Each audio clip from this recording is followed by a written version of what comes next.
आज मी तुम्हाला एक मराठी काव्य सादर करतोय तुमच्यासमोर, पण पहिल्यांदा त्याआधी एक मला सांगणं आहे की एखादा जर आर्टिस्ट पुढे जात असेल ना तर प्लीज त्याच्यावरती जलस नका करू, कारण की त्याच्यात ते इनबिल्ड असतं.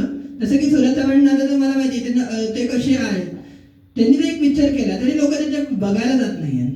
आपले जे गरीब मराठी जे लोक आहेत त्यांना असं वाटतं की ह्याचा पिक्चर काय बघायचा. तुम्ही एकदा जाऊन थिएटरमध्ये बघा आणि मग जज करा. आणि प्रत्येक जो आर्टिस्ट असतो ना तो आर्टिस्ट आज आपल्यात नसेल, आज आर्टिस्ट जर आपल्यावर नसतील तर आपली जिंदगी काय असेल हे विचार करा. आम्ही तुम्हाला काहीतरी देतो, एक आनंद असतो तो, कधी दुःख कधी सुख, कधी दुःख कधी सुख, हे प्रत्येक आर्टिस्टच देऊ शकतो, बाकी कोणी देऊ शकत नाही. आज तुमच्यासमोर आता मी एक कविता काव्य सादर करतो.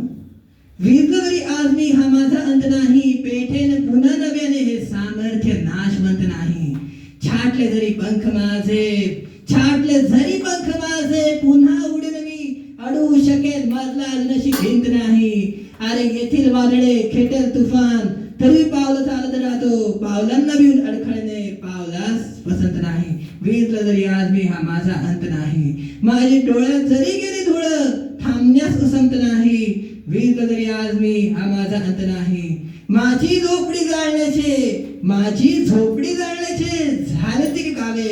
अरे जळेल झोपडी अशी आग ती ज्वलंत नाही. विजलं जरी आज मी हा माझा अंत नाही, विजलं जरी आज मी हा माझा अंत नाही, हा माझा अंत नाही. विजलं जरी आज मी हा माझा अंत नाही.